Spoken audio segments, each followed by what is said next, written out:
kejayaan umat Islam di akhir zaman itu tempatnya di negara Muslim yang non-Arab, bukan di negara Arab lagi. Negara Arab adalah sumber kejayaan Islam di zaman Rasulullah dulu.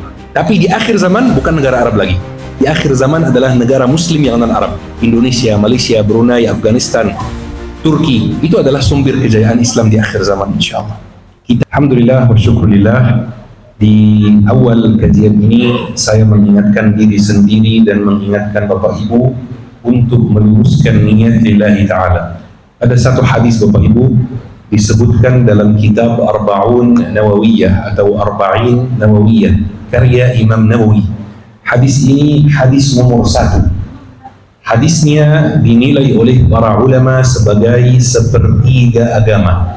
Rasulullah sallallahu alaihi wasallam bersabda, "Innamal a'malu binniyat wa innama likulli imri'in ma nawa." Sesungguhnya setiap amalan itu tergantung niatnya dan setiap orang dapat balasan sesuai apa yang dia niatkan. Tolok ukurnya dalam Islam Bapak Ibu bukan apa yang kita kerjakan, tapi tolok ukurnya saat kita mengerjakan sebuah amalan, niat kita seperti apa? Apakah niat kita lillahi ta'ala, apakah niat kita ikhlas atau tidak? Ini yang menjadi tolok ukur amalannya diterima atau tidak. Maka Bapak Ibu jangan lupa untuk meluruskan niat ya. Ibu-ibu sudah luruskan niat? Ibu-ibu sudah? Alhamdulillah. Bapak-bapak aman niatnya? Alhamdulillah, Masya Allah. Bapak Ibu, insya Allah kita hari ini akan bahas Palestina. Dan mungkin sebelumnya sempat ada pembahasan tentang Palestina, tapi hari ini kita akan bahas Palestina dari sudut pandang yang berbeda. Kadang-kadang kita melihat banyak berita, banyak video, banyak foto di sosmed, sehingga kita tidak begitu paham apa yang terjadi di Palestina. Kalau kita melihat Palestina sekarang Bapak Ibu, kita sudah dapat kabar, sudah dapat berita bahwa ada perjanjian gencatan senjata. Ini ditandatangan beberapa minggu yang lalu. Berarti perangnya berhenti untuk sementara. Untuk sementara waktu perangnya berhenti. Saat gencatan senjata itu ditandatangan Bapak Ibu, banyak sekali umat Islam yang terlalu senang, ya. Jadi senang itu boleh. Tapi banyak dari umat Islam, banyak dari kita yang senangnya berlebihan, seolah-olah perang sudah selesai secara total. Waktu gencatan senjata itu, Ana berada di kota Solo di Jawa Tengah, ada jadwal kajian di sana. Kemudian Ana ditanya sama tim Ana di sana, katanya, "Syekh, menurut antum gencatan senjata ini akan bertahan berapa lama?" Ana menjawab 1 sampai 2 minggu. Tidak mungkin lebih dari itu. Katanya, "Syekh, kenapa antum tidak optimis?" Ana jawab, bukan soal optimis atau tidak, tapi soal ana tahu sifat orang Yahudi. Israel itu punya tangan, punya campur tangan di hampir setiap negara Muslim. Hampir seluruh negara Muslim, Israel itu campur tangan. Termasuk Indonesia, Syekh, termasuk Indonesia. Mereka tidak harus campur tangan dengan militer, dengan senjata, enggak. Dengan senjata ada, dengan ekonomi ada. Tapi ada yang lebih bahaya, namanya media, namanya sosmed. Kalau kita lihat Bapak Ibu, coba Bapak Ibu perhatikan sendiri, praktekkan sendiri.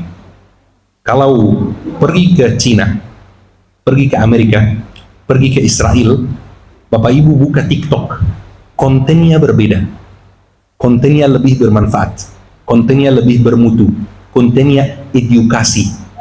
Coba lihat di YouTube, banyak sekali orang-orang yang buat pengalaman ini. Pas di Cina, buka YouTube, buka TikTok, kontennya lebih bagus, tidak sepele, tidak receh seperti konten yang kita dapat di negara-negara Muslim. Konten yang kita dapat di negara-negara Muslim tentang apa? Perselingkuhan artis misalnya. Artis A selingkuh, artis B begini, artis C begini, ya. Tentang selebgram yang pamer hartanya dan pamer hidupnya di sosmed. Ini disengaja, ini bukan kebetulan.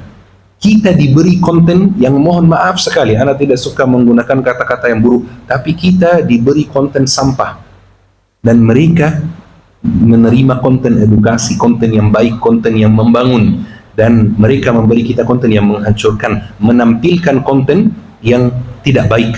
Karena ketika kita buka TikTok itu konten yang Anda dapat beda dengan konten yang antum dapat, beda dengan konten yang mereka dapat. Itu namanya algoritma, ya. Algoritma di negara muslim disengaja seperti ini, disengaja menampilkan konten-konten yang tidak bermanfaat. Maka mereka punya campur tangan di setiap negara muslim. Lewat militer ada, lewat ekonomi ada, lewat media ada. Mereka ingin pemuda-pemuda muslim itu sibuk dengan hal-hal yang tidak bermanfaat. Mereka ingin pemuda-pemuda muslim itu sibuk mengejar dunia dan melupakan hal-hal yang lebih penting, melupakan umatnya, melupakan negaranya, melupakan masa depannya.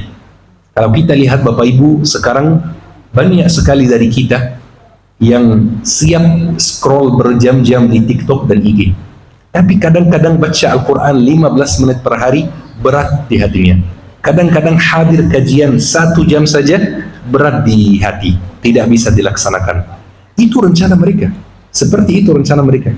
Makanya mereka ingin menguasai 7 negara muslim yang Anda sebutkan itu, tapi di waktu yang sama mereka ingin melumpuhkan semua negara muslim yang lain.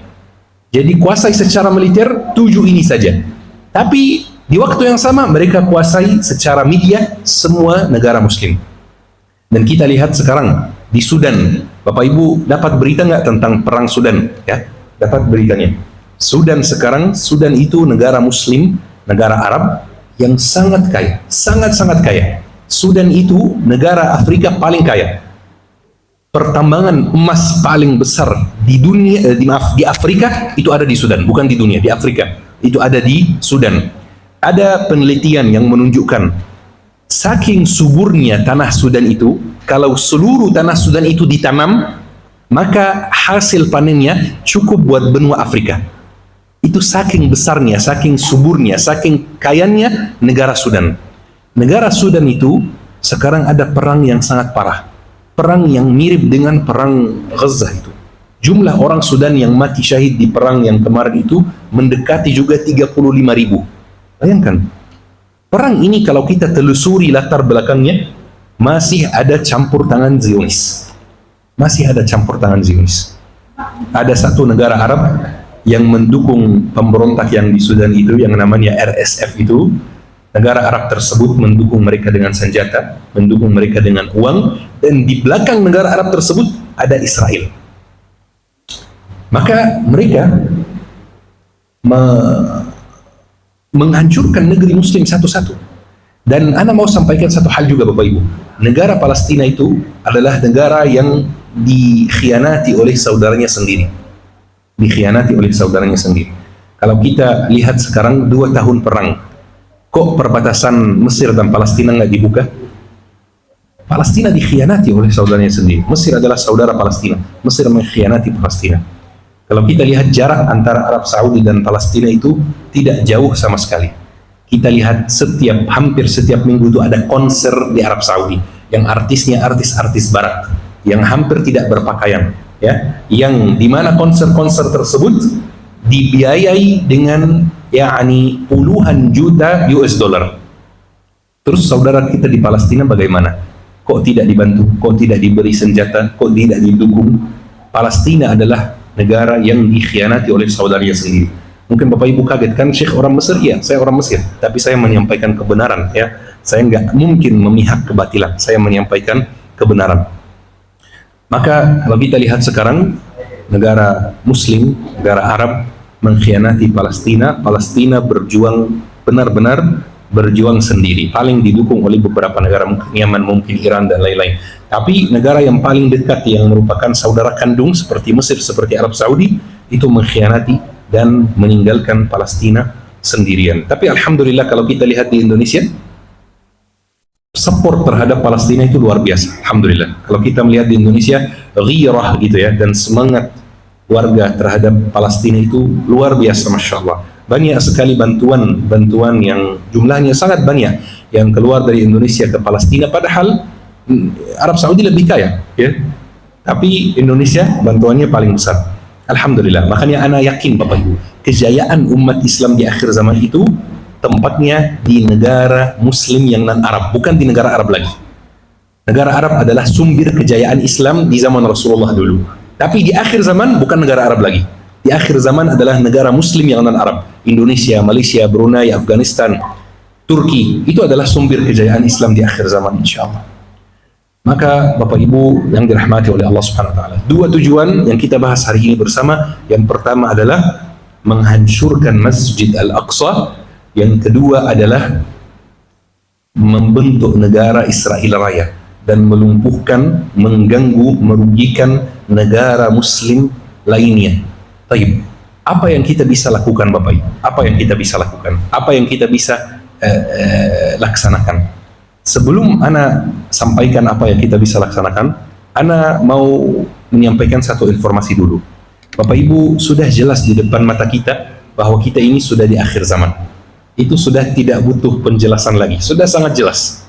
Rasulullah sallallahu alaihi wasallam bersabda, "Fi akhir zaman yakthuru zina." Di akhir zaman itu zina di mana-mana. Zina sekitar kita di mana-mana. Zina sekarang itu modalnya HP. Khalas sudah bisa zina. Ya. Kata Rasulullah sallallahu alaihi wasallam, "Ya'ti 'alan nas zaman ya'kuluna fihi riba, fa in lam ya'kulu yusibuhum turabuhu." Akan ada satu saat, akan ada satu zaman di akhir zaman, semua orang itu akan makan riba. Kalau ada yang tidak makan riba, maka debu riba akan kena mereka. Ini zaman kita sekarang juga. Rasulullah sallallahu alaihi wasallam juga bersabda, "Khairu ribatikum khairu jihadikum ar-ribat wa khairu ribatikum asqalan." Di akhir zaman, ribat yang paling baik ribat jihad. Jihad yang paling baik itu jihad ribat, afwan. Dan ribat yang paling mulia itu ada di Asqalan. Asqalan itu adalah Gaza yang sekarang. Rasulullah SAW sudah sampaikan kabar tentang Gaza 1450 tahun yang lalu. Banyak sekali tanda yang sekitar kita. Rasulullah SAW bersabda, "Ya'ti 'alan nas sanawatun khadda'at, yusaddaqu fiha al-kadhib wa yukadzabu fiha as-sadiq." Akan datang tahun-tahun yang menipu manusia, tahun-tahun yang penuh tipu daya, di mana orang jujur dituduh berdusta dan orang yang berdusta dipercaya dan diberi amanah. Itu sudah di sekitar kita di mana-mana. Semua ini tanda-tanda hari kiamat disampaikan oleh Rasulullah 1450 tahun yang lalu. Kalau kita melihat semua tanda ini terjadi di sekitar kita dan kita belum menyadari bahwa kita di akhir zaman, berarti ada yang salah dengan hati kita. Berarti kita nggak mau sadar bahwa kita sudah di akhir zaman dan kita harus siap-siap. Apa yang kita bisa laksanakan? Apa yang kita bisa laksanakan supaya kita tergolong sebagai orang yang mendukung kebenaran di akhir zaman? Ada dua hal Bapak Ibu. Ada yang pertama, bantuan jangka panjang dan bantuan jangka pendek. Itu dua yang kita perlu lakukan. Baik. Bantuan jangka panjang terhadap Palestina itu dengan apa? Dengan ilmu. Itu bantuan jangka panjang. Ketika antum hari ini hadir kajian, mendengar tentang Palestina, antum secara langsung membantu kemerdekaan Palestina. Kenapa? Karena hari ini antum dapat informasi, besok antum sebarkan ke orang lain, besok orangnya sebarkan ke orang lain, otomatis masyarakat jadi peduli terhadap Palestina. Bisa jadi gara-gara rasa kepedulian ini muncul satu orang memutuskan, saya akan membebaskan Palestina. Saya akan menjadi pejuang mujahid yang akan membebaskan Palestina. Mulai dari kita ini, dari kesadaran yang kita sebarkan ini. Maka yang pertama, bantuan jangka panjang itu dengan ilmu. Kita belajar tentang Palestina. Kita sekarang Bapak Ibu, kalau kita lihat misalnya wanita ya suka membeli skincare, betul? Skincare itu harganya berapa? 25.000, 30.000. Kita bisa gunakan 30.000 ini untuk beli buku tentang sejarah Palestina. Harganya nggak mahal, 30.000 saja. Beli di Shopee, lihat di Shopee gitu, ketik buku tentang Palestina, sejarah Palestina. Kita baca-baca, kemudian kita ajak anak-anak kita ajak anak tetangga, kita ajak cucu-cucu kita ceritakan tentang Palestina, supaya kita membentuk generasi yang peduli terhadap Palestina. Ini semuanya bantuan jangka panjang, perlu sekali kita laksanakan. Baik. Bantuan jangka pendek itu apa? Bantuan jangka pendek itu adalah bantuan materi, supaya saudara kita bisa bertahan hidup. Karena kita tidak bisa berjihad dengan nyawa. Jadi ada yang menggantikan kita, ada yang menjadi pengganti buat kita. Ada saudara kita di Palestina berjihad dengan nyawa. Tapi mereka kalau tidak dapat bantuan materi, mereka tidak bisa bertahan hidup. bisa makan, tidak bisa minum, dan lain-lain. Bapak Ibu, bulan November ini, kita sekarang tanggal 11 November. Bulan November ini adalah bulan horor buat orang Palestina. Ada yang tahu kenapa? Karena ini bulan awal mulai musim dingin di Palestina. Mungkin ada yang kaget, emang ada musim dingin di Timur Tengah? Bayangan saya Timur Tengah itu gurun pasir, panas terus, dan lain-lain. Ini kurang tepat. Di Timur Tengah itu ada 4 musim. Salah satunya musim dingin dan musim panas. Kalau panas, panas sekali, luar biasa. Kalau dingin, dingin sekali. Cuaca Mesir dan Palestina itu sama. Di Mesir dan di Palestina, musim panas itu bisa sampai 52 derajat. Bayangkan, kalau kita bawa misalnya wajan dan telur di jalan, itu bisa matang sendiri. Itu musim panas. Musim dingin sama juga, luar biasa dinginnya, bisa sampai 4 derajat. Saya di Mesir dulu duduk di rumah sendiri, pakai pakaian yang tebal, pakai 2 selimut itu, minum minuman yang panas, dan masih merasakan dingin. Dingin masih nusuk ke tulang. Bagaimana dengan saudara kita di Palestina yang tidak punya rumah sendiri, tinggalnya di tenda di jalan, tidak punya pakaian tebal, tidak punya selimut, tidak bisa buat minuman panas. Setiap tahun, itu benar Bapak Ibu, setiap tahun ada bayi-bayi Palestina yang mati kedinginan. Kita sudah dengar ada bayi yang mati kelaparan, itu sudah ada. Bayi yang mati karena kena bom, sudah ada. Bayi yang mati dalam kandungan gara-gara bom juga, itu sudah ada. Bayi yang mati karena dibantai, sudah ada. Tapi yang banyak orang tidak tahu, di Palestina setiap tahun ada bayi-bayi yang mati karena kedinginan. Biasanya bayi-bayi itu nggak bisa tahan dingin. Bantuan jangka pendek itu adalah bantuan yang bersifat materi, yang bisa bikin mereka bertahan hidup. Kayak kita dorong mereka, ayo bismillah, sabar, bertahan hidup, mereka lanjut berjihad. Seperti ini Bapak.